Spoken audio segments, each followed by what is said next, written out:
estamos de volta, 20 horas e 46 minutos. Então, vamos dar continuidade à nossa aula. Falamos hoje sobre fundamentos, né, do direito ambiental, classificação, nós já falamos da classificação, e agora nós vamos falar um pouquinho do artigo 225 da Constituição, dessa regra estabelecida pelo artigo 225 e o que ele representa para o direito ambiental. Se alguém tiver alguma questão, alguma situação que queira colocar, é só chamar aqui no microfone que eu abro para vocês fazer as colocações que vocês quiserem, tá?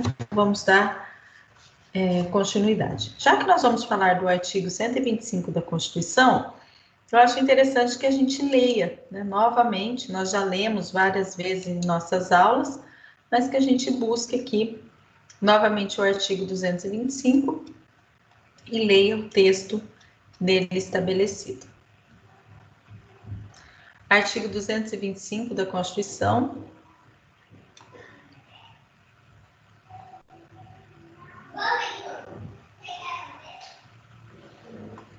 Diz o seguinte: todos têm direito ao meio ambiente ecologicamente equilibrado, bem de uso comum do povo e essencial à sadia qualidade de vida, impondo-se ao poder público e à coletividade o dever de defendê-lo e preservá-lo para as presentes e futuras gerações.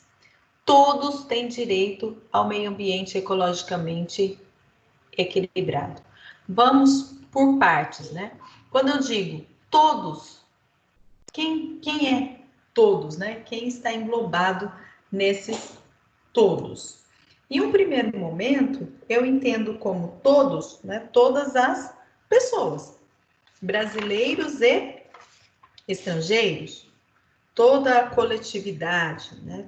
Todas as pessoas têm direito ao meio ambiente ecologicamente equilibrado. Quando eu digo todos, nós abrangemos brasileiros e estrangeiros. Também, nessa palavra todos, alguns autores dizem nós abrangemos as presentes e as futuras gerações, aquelas pessoas que ainda não nasceram, que ainda virão. Nós, seres humanos, não temos o direito de acabar com os recursos naturais de forma que as futuras gerações não tenham como sobreviver. Então, por essa razão, alguns autores entendem, né, que esse direito, quando eu digo todos têm direito, inclusive às futuras gerações, as pessoas que ainda não nasceram. E aí tem uma questão de ética ambiental que diz que quando nós falamos em todos, seria só o ser humano ou seriam todos os seres vivos têm direito ao meio ambiente ecologicamente equilibrado? E aí, de acordo com a teoria, né, que nós adotamos, vai ser a nossa resposta. Porque se nós estudarmos direito ambiental de acordo com a teoria antropocêntrica entende, né, antropocentrismo vê o ser humano, o homem, a humanidade como centro do universo. Só o homem é sujeito de direito e todas as coisas estão voltadas à sobrevivência, ao bem-estar da humanidade. E aí nós temos também uma leitura biocêntrica desse artigo 225 da Constituição, que diz, olha, eu não levo em consideração só o homem, só o ser humano, mas quando a Constituição diz que todos têm direito ao meio ambiente ecologicamente equilibrado, fala também de todos os seres vivos, das plantas, dos animais, como, né, se os animais também tivessem direitos. Nós vamos observar que, na realidade, a teoria majoritária aí, ela é antropocêntrica, no sentido de que a humanidade tem direito a ter, os seres humanos têm direito a ter um meio ambiente ecologicamente equilibrado e ter plantas e animais à sua disposição, mas cuidando bem desses outros seres, de modo que os outros componentes da humanidade não venham a perdê-los, esses outros seres. E aí é interessante, tem um assunto, né, que a gente pode discutir, que diz respeito a essas teorias, antropocêntrica ou biocêntrica. O parágrafo 1º, lá no inciso 7º da Constituição, diz que não se pode submeter os animais à crueldade.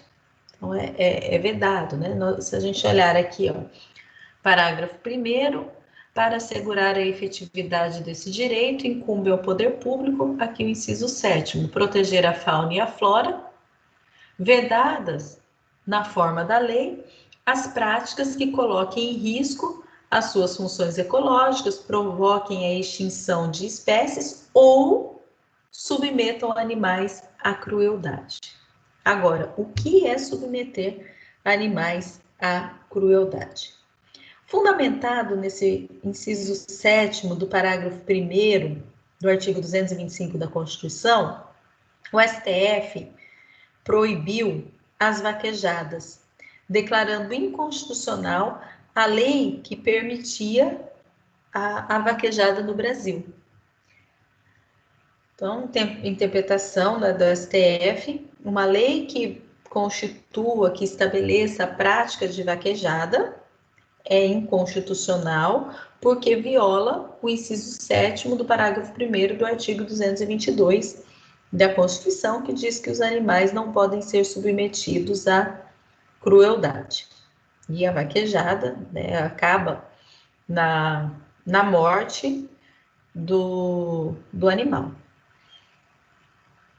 E uma exposição, né, do animal. Por outro lado, eu me pergunto assim, essa questão é muito relativa, porque o animal não pode ser submetido à crueldade, mas e o abate dos animais para fins de alimentação mesmo? Não é uma forma de crueldade? É assim como a vaquejada, que é uma manifestação cultural, os rodeios, se a gente visualizar dessa forma, né, tem a questão do abate de animais. Eu vejo, às vezes, alguns animais sendo transportados na estrada, quando eu estou viajando, e falar a verdade, eu me sinto mal com essa situação. É claro que a gente consome, sabe do abatimento do animal e depois consome a carne do animal. Mas quando você vê o transporte como é feito, principalmente de porcos e aves, né, galinhas, são transportadas um em cima do outro ali, tudo misturado, me dá uma sensação ruim quando eu vejo aquilo. Não é uma forma de crueldade? Né? Então, só... Professor, eu acredito que não, porque É. já é criado para esse tipo de situação, para abate mesmo, professora. Agora, o transporte realmente machuca o animal, né? Eu trabalhei na granja e, tipo assim, o trabalho é árduo, não é fácil cuidar de frango. Vou falar para a senhora, eu trabalhei aí 1 ano e meio. A gente tinha que ter todo o cuidado para que o frango não tivesse o estresse, para que não se assustasse. A alimentação é rigorosa, tinha vacina para dar, medicação para passar para os frangos. A água tinha que ser sempre fresca, o pH ideal. Então, sei lá, professora, eu acho Não, que não é crueldade, não. da granja, eu acredito que tem um bom tratamento, mas no transporte, tem muitos que se perdem até no transporte, né? Que chegam mortos e aí nem podem ser aproveitados. Não tem essa situação? Eu falo para a senhora, porque, tipo assim, Eu passava 45 dias, desde do pintinho até o momento do carregamento do frango para o abate, era um cuidado ao extremo. Aí, de repente, no carregado dos frangos, nossa, era uma situação uma calamidade, porque aí judiava do frango mesmo, até mesmo no transporte. Né? Então, eu não falo nem o abate, porque realmente, né, nos alimentamos do animal, o animal é criado ali para isso. Então, de repente, não sei, se fosse ali mesmo, né? Criou, tal, tem uma forma de abater que não vai, que não seja um meio cruel e tudo bem. Mas o transporte eu acho cruel dos animais, porque eu vejo, às vezes eu fico olhando assim na estrada, um em cima do outro, muito quente, né? Às vezes aí, claro, esse caminhão para carimbar nota, tem, né, para o motorista dormir, para o motorista comer, e esses animais ficam lá. Eu vejo como meio cruel. A doutora falou que é uma coisa muito complexa, né? É o seguinte, mas se começar a dar direitos para esses tipos de coisas, vai colocar o homem em risco de extinção. É o homem que vai para ser extinto, se começar a dar direito realmente, não toca nisso, não toca naquilo, não faz isso, não faz aquilo, é a vida do homem que vai estar em jogo. É como o Thiago Roca falou, foi criado para aquilo, tá, beleza. O julgado do STF lá, proibiu a vaquejada. Então, eles deu um direito para a vaca. Então, se proibiu a vaquejada, tem que proibir de matá-la também. Aí entra na parte moral. Qual é a moral? Por exemplo, nós sabemos que lá na África as pessoas estão morrendo de fome. Estão morrendo de fome lá as crianças lá. E, beleza, elas morrem de fome. E o mundo olha indiferente. Só que é o seguinte, se eu for andar aqui aqui em Rondonópolis, eu estou passando ali para a beira de um córrego, eu vejo uma criança morrendo afogada. Aí eu me omisso, eu não vou lá salvá-la. A sociedade inteira vai falar para mim, aquele cara é um monstro, ele devia salvar aquela criança, ele era a única solução de salvar aquela criança, de ir lá buscar ela, porque ela estava morrendo afogado. Mas eles passam também, nós passamos ao lado das crianças que estão morrendo lá na África. E nós não fazemos nada, não salvamos elas. Então, é igual a doutora falou, é muito complexa, entendeu? Essas coisas. Bate no direito, bate na moral, uma coisa que você fica, igual a doutora falou, a gente consome a carne sabendo que ele morreu, né? Então, nós não devemos, se nós queremos dar direito para ele, nós deveríamos consumir, então. Mas se nós não consumimos, o que acontece? Morremos. Então, quer dizer, tem que colocar na mente que essas coisas foram feitas para consumo do homem, mas aí, com certeza de forma civilizada, de forma educada, de forma, né, que não venha acabar de forma geral, tanto com os animais como das plantas, essas coisas, de forma realmente sustentável. Aí agora, igual esses pessoal faz aí do Greenpeace, pessoal, porque não, doutora, estão transformando os animais de forma cruéis. E aí? É um negócio mesmo complicado. Não, eu concordo, Val, com isso, né? Também não estou defendendo aqui tem que ser proibido o consumo de carne, até porque eu vou passar apertado se eu não puder comer carne. Mas eu falo assim, que tudo isso é relativo mesmo, porque ela está dizendo, na vaquejada, o que acontece? Sai uma vaca, né, no meio da multidão e as pessoas ficam tentando abater aquele animal, né? Quem vai conseguir matar o animal? A tourada lá na Espanha, né? Fica um homem com uma espada e várias, né? E vai atirando no animal até conseguir matar o touro. E aí o vaqueiro lá que é um ídolo, né? Então, isso é crueldade. Mas aí, esse transporte que eu estou dizendo lá, do frango, do porco, dessa forma ali, tudo um em cima do outro, não falo nem a criação, porque a criação a gente sabe que ela tem uma qualidade até para manter a qualidade da carne, a qualidade. Mas aí tem esse transporte. Não é também uma forma de crueldade? Então, eu já vi gente falando, hoje eu não ligo mais para isso, mas teve uma época que eu gostava muito de rodeio. Quando eu morava lá no interior de São Paulo, tinha muito rodeio, e eu ia, e amava ver aquilo. E daí tinha muita gente que dizia, é crueldade com o animal, não sei. Mas a gente sabia que, até porque eu tinha um marido de uma prima minha que tinha tropa de touro e de cavalo, e a gente sabia como que aqueles animais eram tratados. Então, ali, naquele momento que ele estava ali na arena, tá, às vezes tinha espora, depois proibiram o uso de espora, ele pulava ali, mas a hora que ele saiu da arena, daqueles minutos, eram tratados melhor do que seres humanos até, alguns. O transporte era diferenciado, não era dessa forma. Tinha alguns, né, que eram transportados individualmente, tinha banho semanal, escovava pelo de cavalo e crina, e trançava crina, e alimentação de qualidade, com todos os nutrientes que eles precisavam, para que na hora do rodeio ele pulasse da forma como fosse necessário. Então, assim, eu nunca vi como crueldade. Essa parte que eu vi porque eu sabia como os animais eram tratados e depois ali não deu a morte do animal, né? Durante algum tempo, talvez fosse crueldade para o ser humano ficar ali em cima de um touro, de um cavalo, que às vezes acabava um peão morrendo ou levava uma pancada com uma fratura. Então, talvez fosse uma crueldade para o ser humano, mas o ser humano sabia e tinha escolha de querer ou não fazer aquela prática, né? Praticar Veio uma ideia aqui na minha cabeça, que eu vejo que isso como um processo natural. Por exemplo, tem pessoas que trabalham um serviço completamente adequado, perfeito para a pessoa, para o ser humano e tal. Tem outras pessoas que já trabalham, como a doutora falou, em trabalhos horríveis, caldeira. Por exemplo, eu mesmo trabalho na calha, às vezes a telha de zinco tá quente embaixo, tá quente em cima, você está mais de 50 graus ali em cima.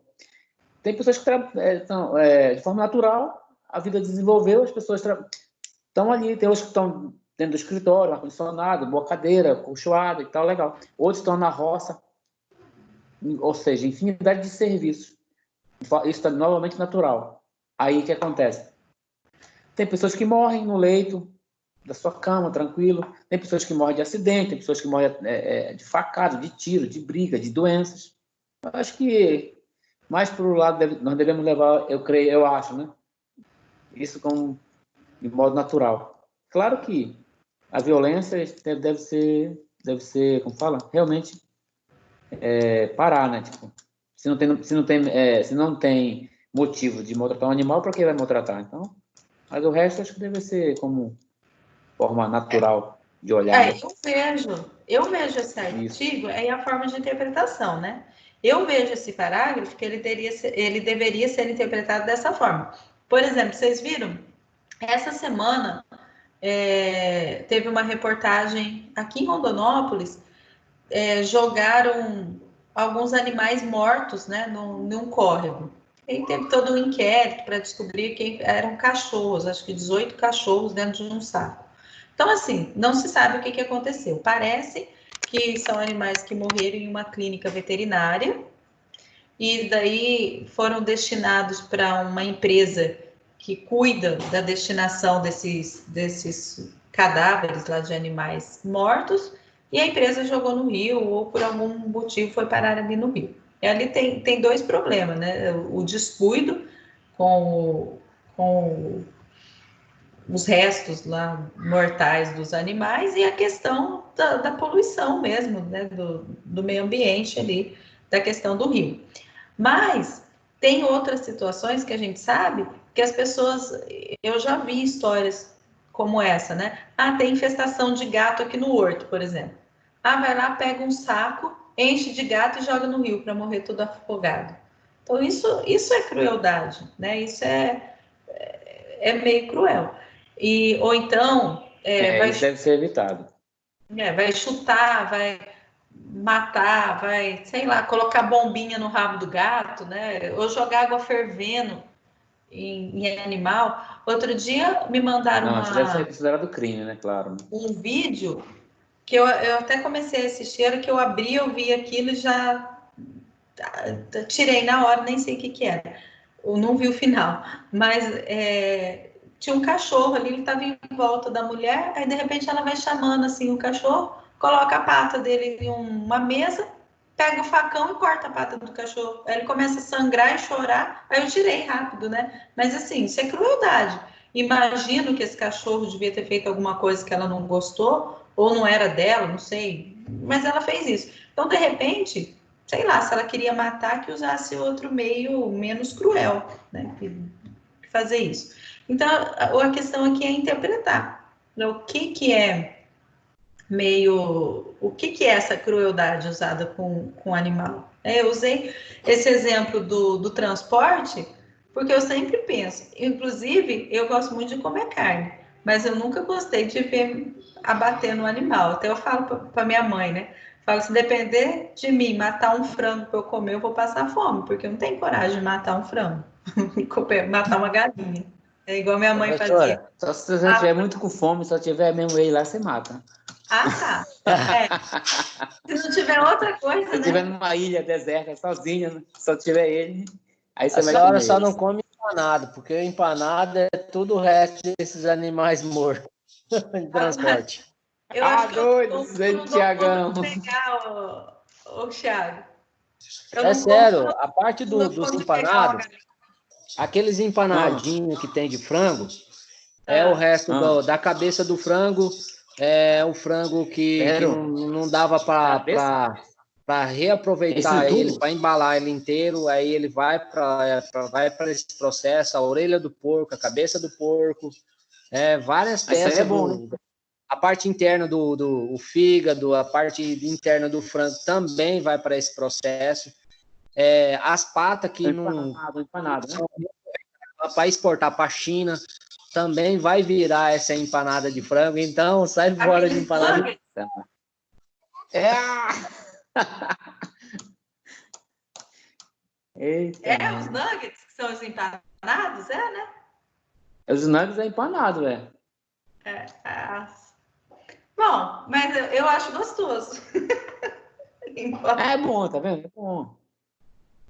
Pode ser tudo Vai isso. lembrar agora que é a cabecinha, aí não vai comer mais. Ah, mas eu como de tudo, eu como miúdo de animal, de boa. Não ligo, não. Esse negócio de fígado, moela, É coração, bom, tudo é. eu gosto. É Eu gosto. gostoso, é bom, é bom. É bom. Eu não ligo, não.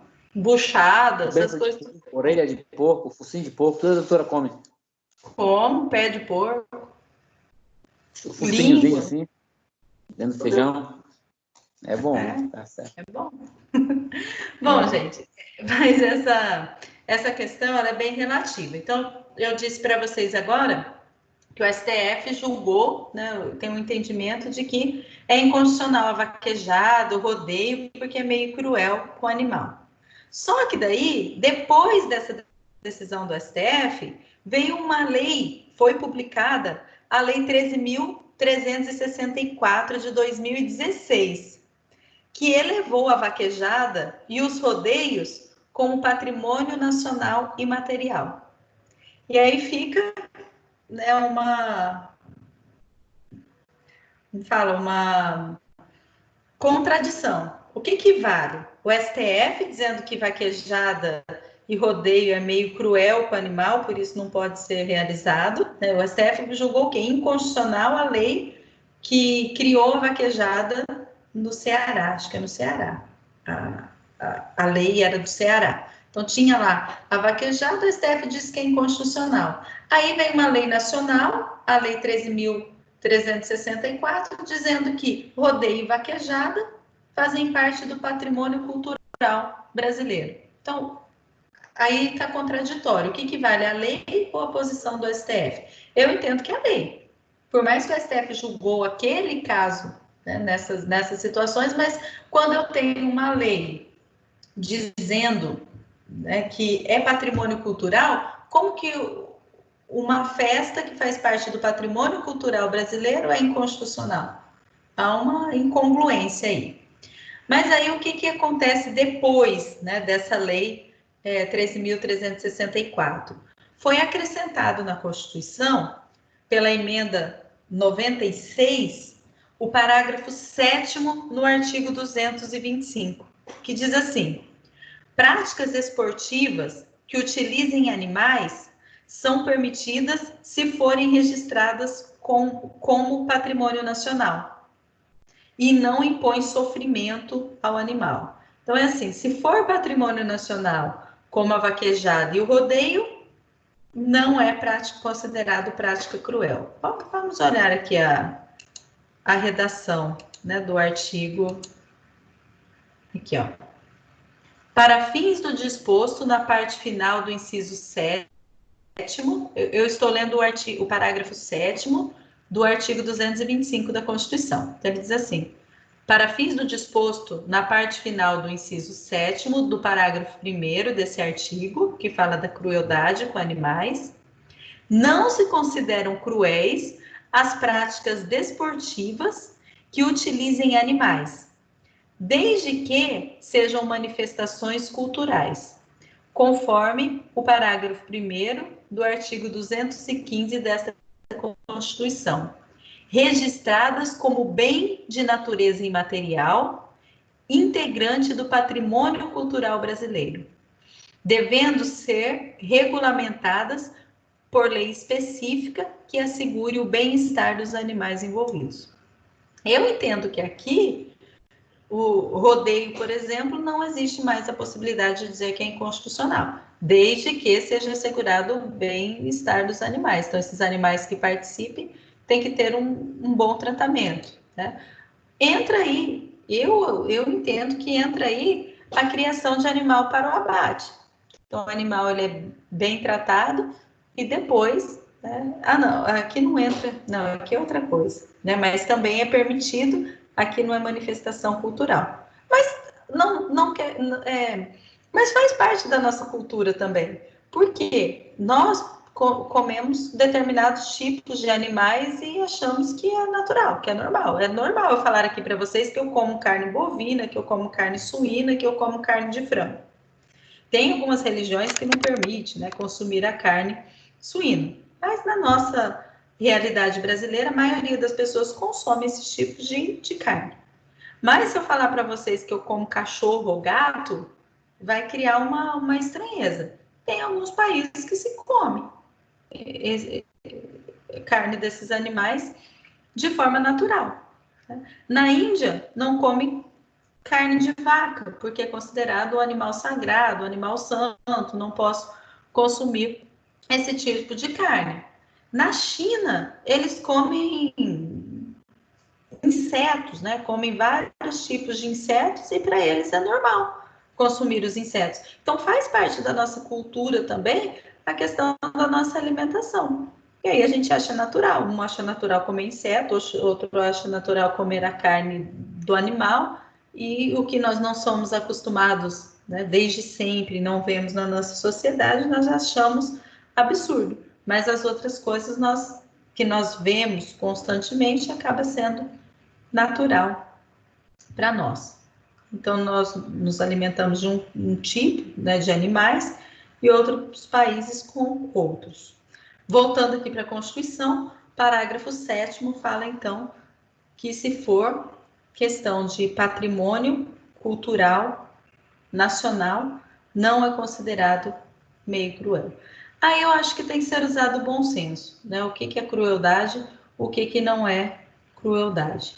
Então, de repente, sei lá, bater nos animais, mutilar de forma desnecessária, pode ser considerado crueldade. Tem até aquela questão, né?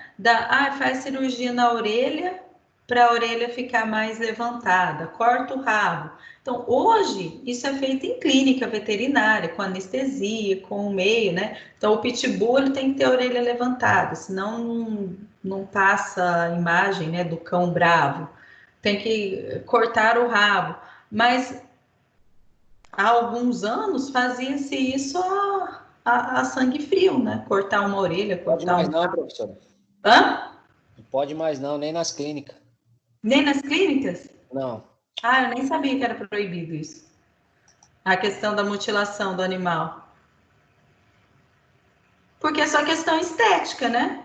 Então, para que eu quero, né? Que o animal tenha a orelha mais assim. Se bem que as pessoas fazem nelas próprias, né? Corta metade do nariz, corta metade da orelha, corta metade da barriga e tira fora e põe no lixo. Da barriga precisava fazer muito, da barriga, né? Para tirar a gordura, né? Sim, as pessoas... tem uma cirurgia plástica que tira uma costela para ficar com a cintura mais é verdade, fina. eu vi isso daí. Então, né, se é possível no ser humano, só que a grande diferença é que o ser humano tem a opção de querer ou não se submeter a esse tipo de procedimento. E o animal, ele é submetido sem a manifestação da vontade. Bom, gente, então tudo isso nós falamos, que está lá no artigo 225 da Constituição. Outro ponto que tem aqui, o que é meio ambiente? Vou voltar lá no artigo para ficar mais fácil. Aqui, artigo 225. Então, nós estamos falando até agora de todos, né? Quem que é representado por essa palavra todos? Só os seres humanos, os animais, os brasileiros e estrangeiros? Então, quem são essas pessoas? O entendimento majoritário é de que todos os seres humanos, brasileiros e estrangeiros, e no meu ponto de vista engloba também presentes e futuras gerações, porque o texto fala de futuras gerações.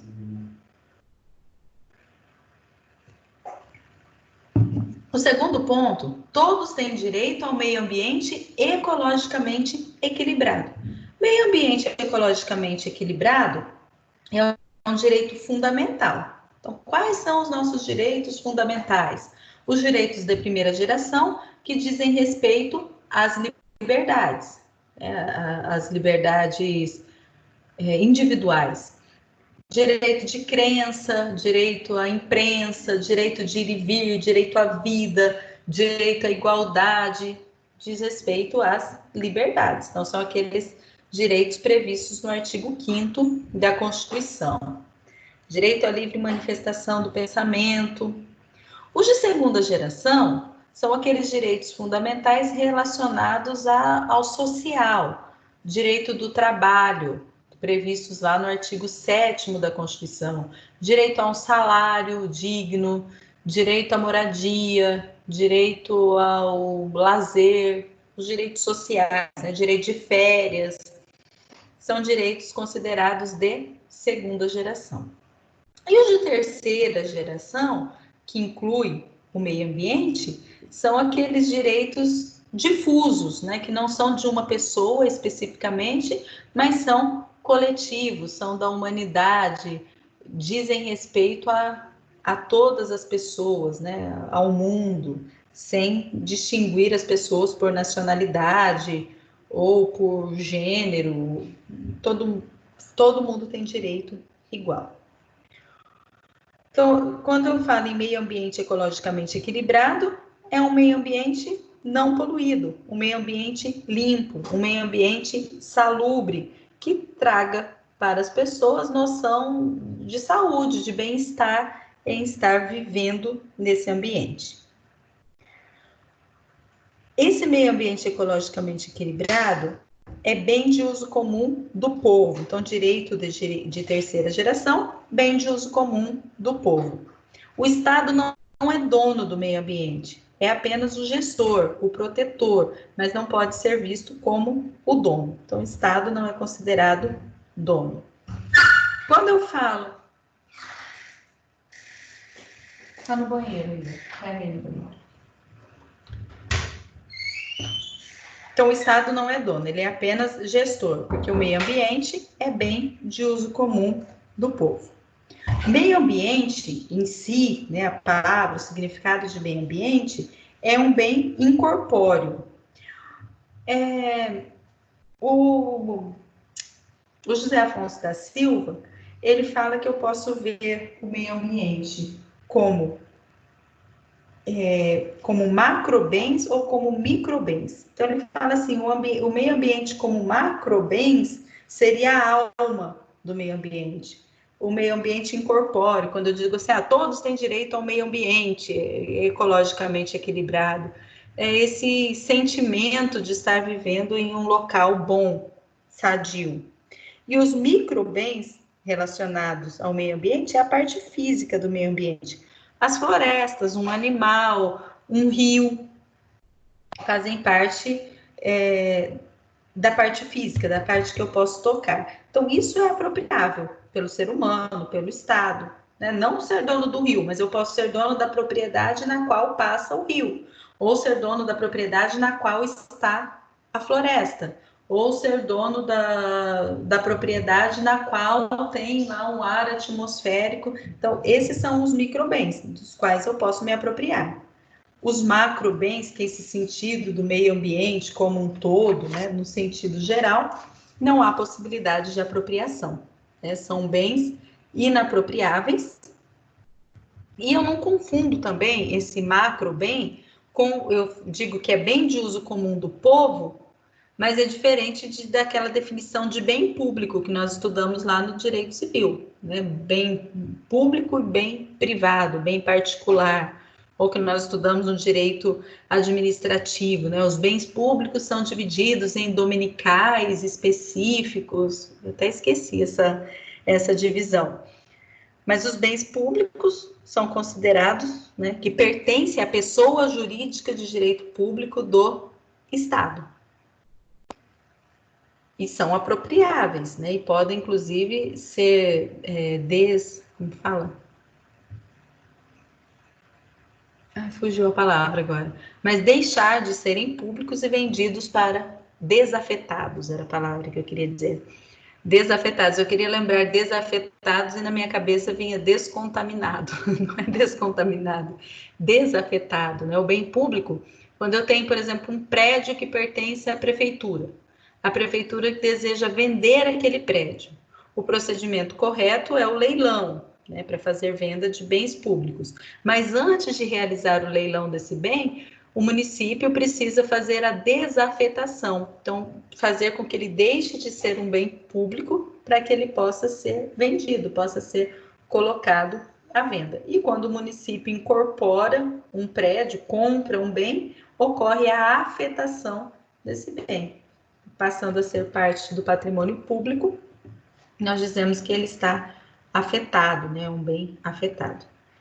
Então, esses microbens, eles podem ser de propriedade do poder público, né? Uma área que tem uma floresta, uma área que tem um rio, um lago, ou podem ser de propriedade privada. E os macrobens, que é esse sentido de meio ambiente como um todo, é inapropriável, não pode ser da propriedade de ninguém. Então, nós falamos até agora, estamos lá no artigo 225, falamos do sentido de todos. Então, todos, no sentido de todos os homens, todas as pessoas, independentemente da nacionalidade. E todos também diz respeito às futuras gerações. Todos têm direito ao meio ambiente ecologicamente equilibrado. Acabamos de discutir sobre isso. Bem de uso comum do povo. Então, o uso comum do povo não é bem público, é que todas as pessoas podem utilizar, desde que não deteriorem, não estraguem. Essencial à sadia qualidade de vida, é o que nós vamos falar agora. Eu só tenho saúde se o meio ambiente for equilibrado. As pessoas que vivem em um meio ambiente não equilibrado não vão ter uma boa saúde. Se a água que eu bebo não é de boa qualidade, a água que é fornecida, a minha saúde não vai ser tão boa. Se o ar que eu respiro é contaminado, é ácido, ou sei lá, tem fumaça, tem monóxido de carbono, o meu corpo está sofrendo. E eu não tenho condições de ter uma saúde boa se eu vivo em um meio ambiente desequilibrado. Por isso que quando nós protegemos, né, o meio ambiente, na verdade o que se quer proteger é o ser humano. E aí nós voltamos lá para a teoria antropocêntrica, né, que coloca o homem como centro de todas as leis, de todas as regras. Então, o meio ambiente é essencial à sadia qualidade de vida. Eu tenho saúde se o ambiente for equilibrado. Impondo-se ao poder público e à coletividade o dever de preservar o meio ambiente para presentes e futuras gerações. Quando eu falo poder público, nas 3 esferas, União, Estados, Municípios, Distrito Federal. Mas impõe-se também a coletividade, esse dever de preservar. Então, não é só dever do Estado. O Estado vai gerir. O Estado tem poder de polícia. Mas toda a coletividade. A Constituição chama a coletividade para a responsabilidade de preservar o meio ambiente e mantê-lo equilibrado. E aí, tem uma pergunta, né? Quando a Constituição coloca o artigo 225 nesses termos, nós dizemos que a Constituição está mais preocupada com reparação ou com prevenção?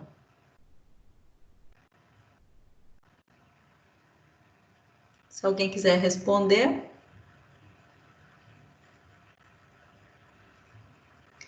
Então, o nosso sistema constitucional, ambiental, preocupa-se com a prevenção.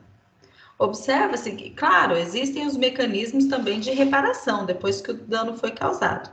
Mas a nossa Constituição Federal, ela está mais preocupada em prevenir. Então, todos têm direito ao meio ambiente e devem preservar esse meio ambiente para as presentes e futuras gerações. Então, se alguém, né, perguntar para vocês se a Constituição Federal, a nossa Constituição, preocupa-se, né, ou fundamenta-se mais no princípio da prevenção ou da reparação, a nossa Constituição fundamenta-se em relação às normas ambientais no princípio da prevenção, tentando evitar o dano ambiental. Artigo 225, parágrafo 1º, fala das incumbências do Estado. Traz aqui, o parágrafo 1º, 7 incumbências do Estado. Então, incumbe ao poder público os deveres, né? Os deveres de, inciso 1º, preservar e restaurar os processos ecológicos essenciais e prover o manejo ecológico das espécies e ecossistemas. É interessante a gente pegar esse inciso e dividir em 2, né? Então, o poder público tem que fazer o quê? Preservar e restaurar. O quê? Os processos ecológicos essenciais e prover manejo ecológico. O que é processo ecológico essencial? Esses processos ecológicos essenciais garantem ecossistemas e com esses ecossistemas garantem a salubridade, a saúde e o desenvolvimento sustentável. Uma coisa vai puxando a outra. A produção de alimentos também. Então, ecossistemas vai garantir o quê? A preservação do ecossistema, a salubridade e a saúde. Então, o que é um ecossistema, né? Então, nós temos vários ecossistemas, sistemas ecológicos naturais. Então, tem lá a forma como ocorre a chuva nas diversas regiões, né? Na região tropical, na região... Quando há uma interferência nesse ecossistema, vai interferir na chuva, que vai interferir na produção de alimentos e no desenvolvimento sustentável.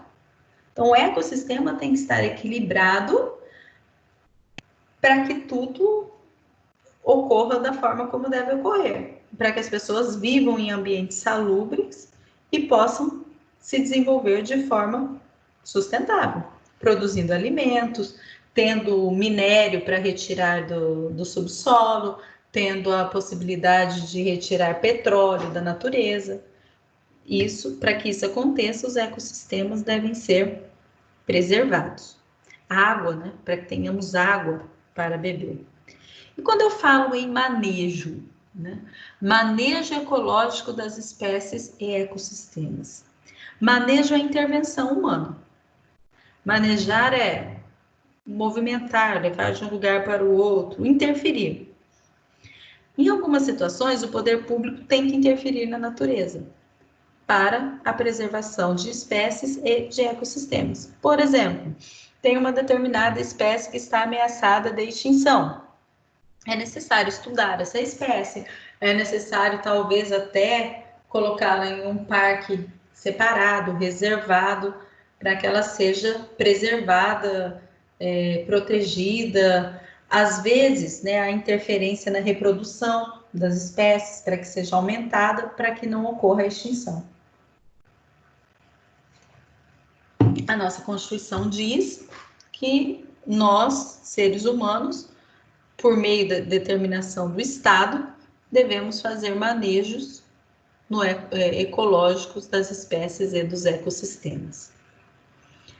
Inciso 2º fala de preservar a diversidade e a integridade do patrimônio genético do país e fiscalizar as entidades dedicadas à pesquisa e manipulação de material genético. Isso é importantíssimo. É o nosso patrimônio genético, seja vegetal, seja animal. Então, nós temos, né, e até bacteriana, né? Da mesma forma como cria-se, né, os vírus aí de computador, às vezes a gente acha que é ficção científica, mas existem doenças que são criadas em laboratório para que depois os laboratórios vendam a vacina, vendam o remédio. Então, cria-se, né, a doença tudo com finalidade econômica, para depois vender o remédio. E isso é Foi o manipulação. caso do coronavírus agora, né? Então, A China fez lá o corona. Pois é. Não tenho certeza não, o pessoal está falando. Ninguém sabe. Ninguém sabe exatamente como verdade, surgiu. Né? Mas, assim, existe uma possibilidade? Existe. Não é impossível. Existe. Nós sabemos. Eu já li reportagens falando que existem produtos que são altamente eficientes na cura do câncer, mas que os laboratórios impedem a comercialização, né, a divulgação desses produtos, porque eles querem vender medicamentos mais caros como quimioterapia. Eu não duvido que isso exista de verdade. O ser humano é capaz das coisas mais cruéis que se possa imaginar. E a mutação genética também dos alimentos, eu lembro das primeiras vezes que eu ouvi falar de alimentos transgênicos, falava-se com muito temor. Ah, pode causar câncer, pode causar isso. Eu, particularmente, eu acredito que essas mudanças genéticas que são feitas nos alimentos, elas são para um melhoramento e para a utilização de menos agrotóxico, né? E que acaba transformando num alimento melhor quando é utilizado menos agrotóxico. Mas, na verdade, isso é um achismo, eu não tenho fundamento nenhum para pensar isso, né? A gente não sabe, na verdade. A gente consome um alimento genético. Houve uma época na história da humanidade, na Europa, que morreu milhões e milhões de pessoas por falta de alimento. Aí, o que aconteceu? Um judeu que criou o agrotóxico, um judeu, um alemão, não sei, o agrotóxico, ele depois com a produção do agrotóxico, houve a produção em grande escala de batata, de cebola, disso, daquele outro, de todos os produtos que nós consumimos. E aí, desde aquela época até hoje, nunca mais morreu pessoas daquela proporcionalidade daquele determinado século lá atrás, lá, que morreu de fome. Então, quando o pessoal fala alimento com agrotóxico, natural é melhor, mas deve levar em consideração que a população mundial cresce a cada dia. E Sim. Sem essa produção como deve ser produzida, existe a possibilidade do ser humano de passar fome. Então, essa questão também do agrotóxico aí, que bem complexo também. Entendeu? Porque esses mesmos cientistas, tem muitos deles que defendem que, se voltar para uma produção de modo natural, né, sem agrotóxico, a humanidade volta a passar fome. Sim. É um perigo muito grande, né? Isso que eu ouvi, né? Eu vejo o agrotóxico também como um mal necessário. Faz mal, é veneno. né? Quando a gente come o alimento, tem um resquício, faz mal? Com certeza. Isso aí, é verdade. Mas é um mal Isso aí. necessário, né? Um mal É necessário. necessário para produzir, não dá para produzir É. sem. Mas aí a mutação genética ela serve para o quê? Para quê? Para usar menos. Então cria-se, né, Verdade. vegetais Com melhores certeza. ou até animais, né, melhores, aves que crescem mais rápido, até Boi que gado dá mais carne. que tem mais carne, para ter uma produção melhor. Só que essa mutação genética eu também vejo como necessária, mas causa dano à nossa saúde? O agrotóxico, sim. Né? Embora ele seja Eu acho que importante. a mutação, acho que não, né? Então, mas ninguém sabe, né? Na verdade, assim. Alguns dizem que sim, outros dizem que não. Antes falava-se horrores, né? Da questão da mutação genética, do transgênico. Hoje não se sabe, né? Tem algumas experiências que se fazem. Tem um cachorro, o pitbull ele é uma mutação genética, né? E aí a questão diz, né? Eu já li uma reportagem sobre isso, falando que, como ele é uma mutação genética, o cérebro dele fica apertado na caixa craniana. E às vezes vai crescendo, não tem espaço suficiente para o cérebro crescer, o que faz com que às vezes o animal fique muito agressivo. E às vezes acaba nem reconhecendo o dono, então tem toda uma explicação sobre isso. E aí criaram, tem um outro animal que é parente lá do pitbull, acho que é Buterrier, se não me engano. E é um animal que tem esse problema também, da caixa craniana ser pequena para o tamanho do cérebro do animal, devido à mutação genética. Assim, isso causa danos à humanidade? Acredito até que não, né? Se for controlada a agressividade do animal, não vai causar dano à humanidade. Mas causa dano ao animal que sofre, né, por razão de uma mutação que acaba criando um sofrimento para o próprio animal. Agora, isso é feito como forma de experiências, né, para criar um animal mais resistente, um que tenha maior longevidade de vida, ou as mutações genéticas para criar cachorros cada vez menores, né? Eles são minúsculos, né? Está aí a capacidade do ser humano. Mas, o que a Constituição fala sobre isso?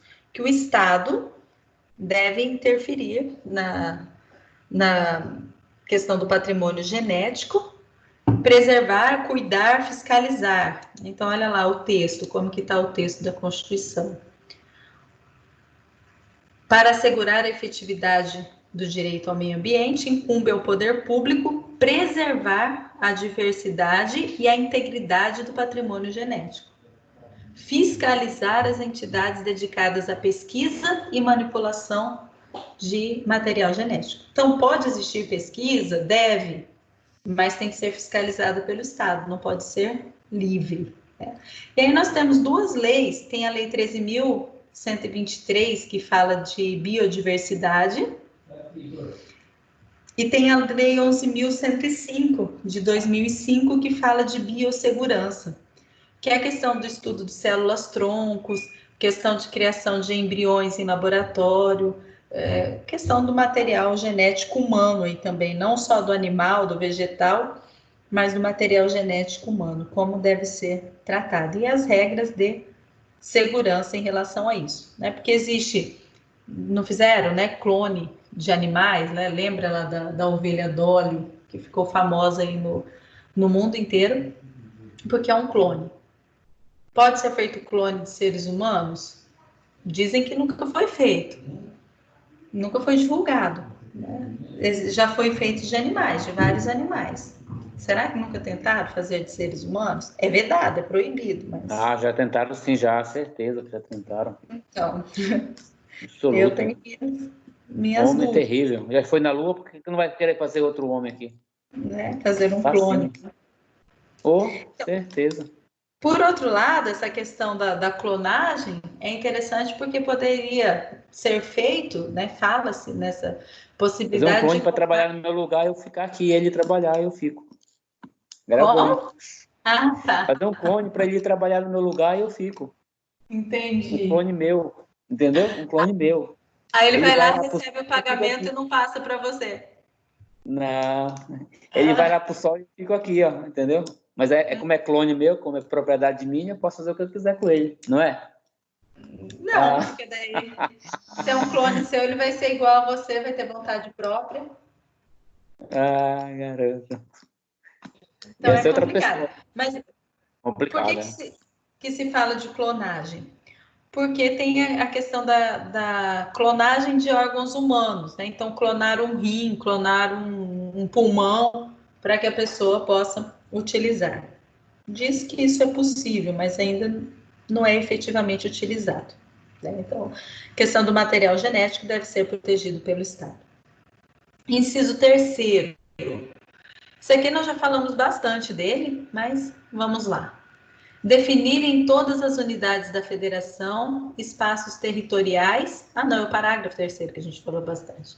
Então, compete ao poder público definir em todas as unidades da federação espaços territoriais e seus componentes a serem especialmente protegidos, sendo a alteração e a supressão permitidos somente através de lei, vedada qualquer utilização que comprometa a integridade dos atributos que justifiquem sua proteção. Então, aqui fala de áreas, compete ao poder público criar áreas, né, de proteção, espaços que sejam especialmente protegidos. E dentro desses espaços aqui, que são especialmente protegidos, entram as unidades de conservação, que nós já estudamos, né? Nós falamos das unidades de conservação, falamos também já das reservas ambientais, das reservas legais, né? Que é aquela quantidade da área de uma fazenda, de uma propriedade rural, que deve ser garantida como de vegetação, né? Então, é aquela área de reserva que não pode ser desmatada dentro da propriedade rural. E também os tombamentos, né? Os imóveis, as áreas que dizem respeito a tombamento, também é uma unidade de proteção, é uma área de proteção. Genérica de territórios que são especialmente protegidos, e aí engloba tudo isso, a unidade de conservação, as reservas legais, né, os parques e os locais que são tombados. O inciso 4º fala também de obrigatoriedade do poder público relacionado a exigir na forma da lei para a instalação de obras ou atividades potencialmente causadoras de significativa degradação do meio ambiente, estudo prévio de impacto ambiental a que se dará publicidade. Então, nós estudamos isso também, a questão do EIA-RIMA, né? Estudo prévio de impacto ambiental. Quando? Toda vez que houver instalação de uma obra ou atividade potencialmente causadora de degradação. Não quer dizer que obrigatoriamente tem que existir a degradação, mas tem algumas atividades que nós já sabemos que elas são potencialmente causadoras de degradação, como, por exemplo, atividade mineral, né, extração de minério do solo. Degrada o solo? Degrada. É necessário ter atividade de mineração no país? É, né? Com certeza. Nós precisamos de extrair ferro, nós precisamos de extrair minérios do solo, né? Eu nem sei quantos minérios que nós brasileiros, né, que o Brasil extrai do solo. Que eu tenho certeza é o ferro, mas eu sei que tem muitos outros que são usados na construção civil, na indústria de automóveis.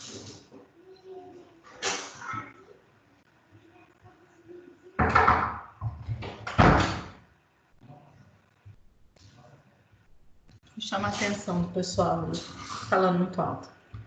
Que é usado, então, nas indústrias de uma forma geral, é necessário extrair minério. Mas é necessário também reparar essa questão da degradação. Tem até um parágrafo aqui que a gente vai falar daqui a pouco, ó. Cadê? As usinas que operam com retorno nuclear, as condutas... Aqui, ó, parágrafo 2º.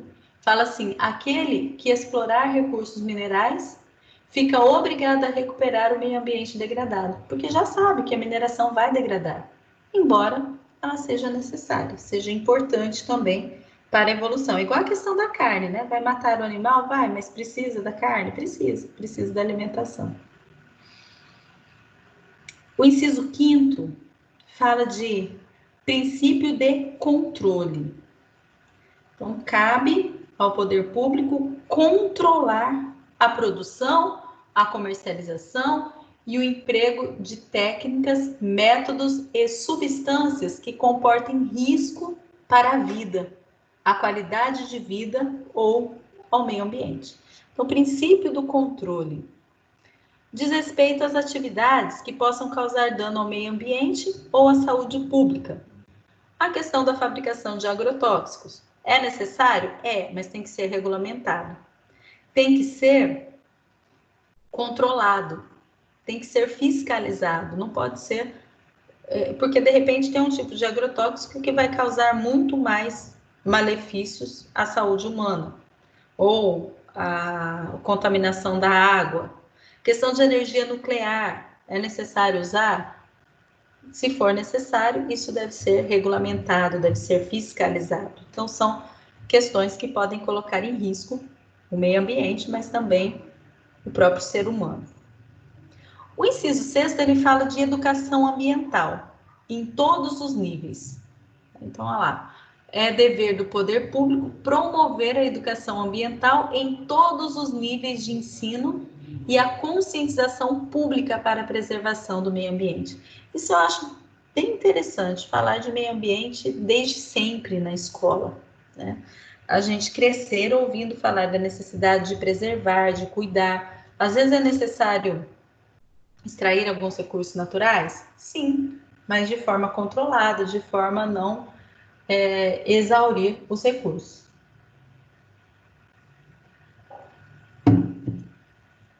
E o inciso 7º, nós já comentamos sobre ele, né? Ele fala sobre a regular práticas que coloquem em risco a função ecológica da fauna e da flora e a questão da utilização de métodos cruéis em relação aos animais. Então, só para exemplificar aqui, porque não fala só dos animais, né? Fala lá no inciso 7º. É dever do Estado proteger a fauna e a flora. Vedadas na forma da lei as práticas que coloquem em risco sua função ecológica ou provoquem extinção. O que coloca em risco a função ecológica, né? Uma questão que os autores dão como exemplo aqui é a questão de explosivos em uma festa, fogos de artifício, né, em uma festa que poderia colocar em risco a função ecológica da fauna ou da flora. É a questão de balões que pode pegar fogo na mata, estragando, deteriorando, ou até levar à extinção. Então, isso nós já comentamos. Vimos o parágrafo 1º do artigo 225 da Constituição, comentamos sobre o parágrafo 2º, que fala sobre a exploração de recursos minerais e a necessidade de recuperar o meio ambiente. Vamos falar um pouquinho agora do parágrafo 3º. O parágrafo 3º que eu falei para vocês, que nós já comentamos em outras aulas. Só vou ler ele e não tem tanta coisa para comentarmos. Ele diz assim, ó. As condutas e atividades consideradas lesivas, nós começamos a aula falando sobre isso. As condutas e as atividades consideradas lesivas ao meio ambiente sujeitarão os infratores, pessoa física ou jurídica, a sanções penais e administrativas, independentemente da obrigação de reparar os danos causados. Então, sanções penais, sanções administrativas, independentemente da obrigação de reparar o dano causado. Essa questão da tríplice responsabilidade que nós comentamos no início da aula. Tem alguém tentando entrar aqui na aula, não está conseguindo.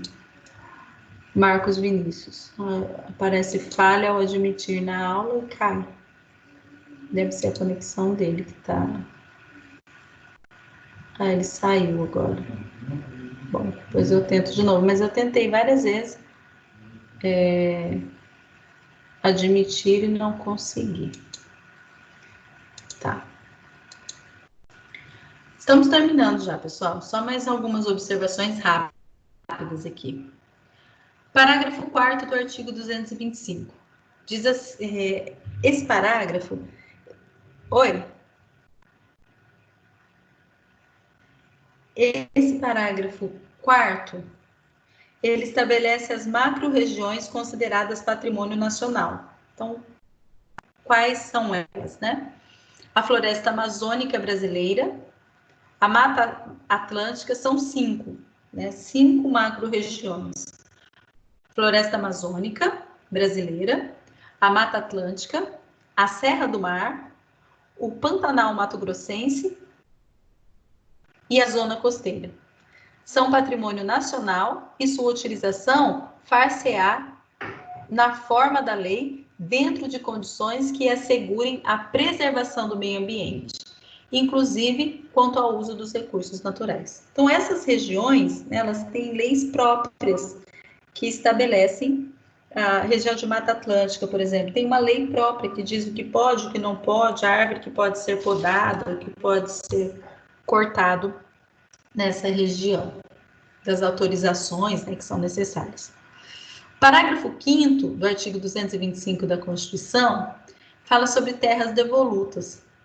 São indispensáveis as terras devolutas ou arrecadadas pelo Estado por ação discriminatória necessária à proteção dos ecossistemas naturais.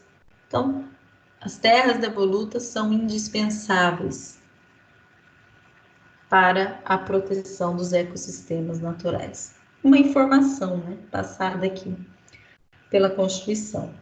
E o parágrafo 6º fala da questão das usinas que operem com reatores nucleares, que essas usinas deverão ter sua localização definida por lei federal, sem o que não poderão ser instaladas. Tá? Então, fala da necessidade. Usina nuclear vai ser instalada e aí é interessante que o Constituinte fala que não é o Estado e nem o município que vai definir essa localização, mas fala em lei federal. Lei específica federal irá dispor, irá estabelecer a localização dessas usinas que operem com reatores nucleares. Bom, gente, então nós passamos, né, a aula de hoje, toda a nossa aula, falando sobre o artigo 225 da Constituição, seus incisos, seus parágrafos, e aí falamos um pouquinho também no início, né, antes do intervalo, da classificação de meio ambiente que está prevista na Constituição. São temas que eu tinha falado rapidamente até lá no primeiro dia de aula, mas que nós não aprofundamos, né? Não pegamos os detalhes. E aí eu achei bem interessante, né, os comentários de vocês, as considerações que foram feitas na aula de hoje, que sempre agregam o conhecimento e fazem a gente ver essa questão teórica por outro lado, pelo lado prático. Em direito, como em tudo na vida, né? Eu vejo que é sempre importante a gente ter bom senso, né? O que é proibido, o que não é proibido, mas sempre ter bom senso na questão da aplicação da lei.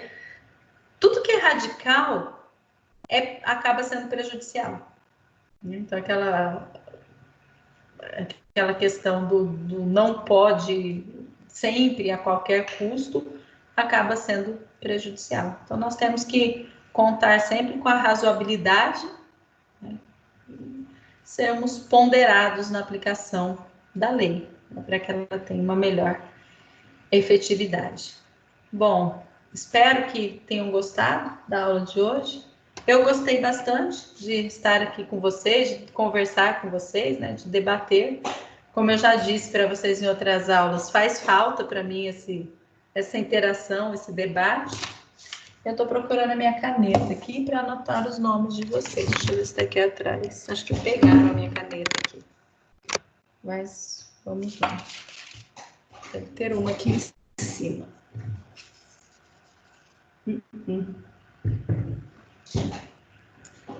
Deixa eu pegar uma caneta, só um pouquinho. Presta aí, Val. Só um pouquinho, eu pego uma aqui. Vou mandar aí.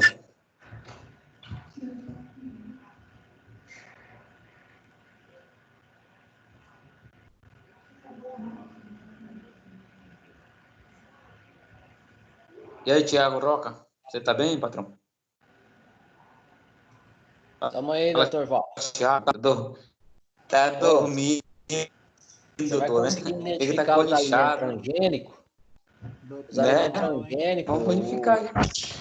o Estado, ele faz a fiscalização. E aí agora os alimentos todos transgênicos são obrigados a usar um triângulo amarelo com T. Então, todo alimento transgênico ele tem esse triângulo amarelo e um T no meio do triângulo. Sei. Eu vendo até Para a pessoa comprar sabendo já, né? Identificação com essa identificação. Você trabalha com o quê, Thiago? Com trigo. Legal. Trigo? Com trigo. E aí eu vendo alguns bolos, mistura de bolo, né, professora?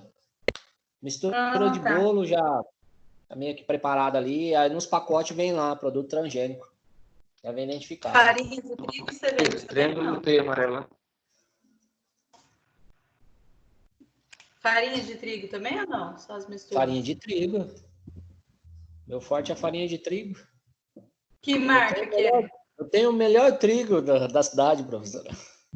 Que marca que é? Garota. Venturelli. Não, é porque meu marido começou a fazer pão e pizza outro dia aqui em casa. Aí começou a me falar que a farinha tem que ter não sei quanto de proteína, tem que ter não sei... Aí fala para eu comprar uma farinha boa. Eu lá sei o que é farinha boa. Para mim tudo é... Nossa, então você fala para ele que eu tenho a farinha boa, ideal que ele quer. Thiago. Então bom. Thiago, aí, ó. Vou comprar farinha, então. A senhora me pede, manda a localização que eu vou mandar o menino entregar lá para a senhora. Mas tu parou de mexer com aquele outro tipo de farinha? Depois eu te chamo, então, no privado. Cara, você não pode falar isso, cara. Que esse Meira falou aí? Perguntando se o Roca parou de mexer com aquele outro tipo de farinha. Cuidado para não mandar a farinha errada para a professora, viu? O Meira, do Exército Brasileiro, perguntou se a... professora, não liga para esses caboclos aí não, professora. Estão entregando umas farinhas diferentes mesmo. Farinha no mármore. Farinha no mármore. A Dayana tá aí? Eduardo. Como, prof? Oi, Dayana. Oi, Eduardo. Oi. Elisete. Elisete tá quietinha. Ô, Elisete, boa noite. Quando tá muito quietinha, porque dormiu. Dormiu, deve estar roncando. Hugo. Lucas. Meira. Aqui. Tiago. Presente. E o Val. Presente. Ok, então. Encerramos a aula de hoje. Obrigada pela participação de vocês. E até a semana que vem. Continuamos na semana que vem. Boa noite. Boa noite. Um bom descanso para vocês. Boa noite. Não esquece de pedir o trigo. Vamos o trigo lá com o Roca, é? Tá bom, vou pedir. Vamos negociar. Vamos sim, é só mandar a localização que o menino entrega lá na sua porta. Tá. Aí, ó. Tem que explicar qual que é a farinha que a senhora vai querer, senão ele manda errado. Esse era o Meira que tá falando. É farinha para fazer pão, ué. Não, é claro, aí. Farinha tubaína. Tubaína. Tubaína. É tubaína. Tubaína. Para colocar em cima do mármore. Ai, ai. No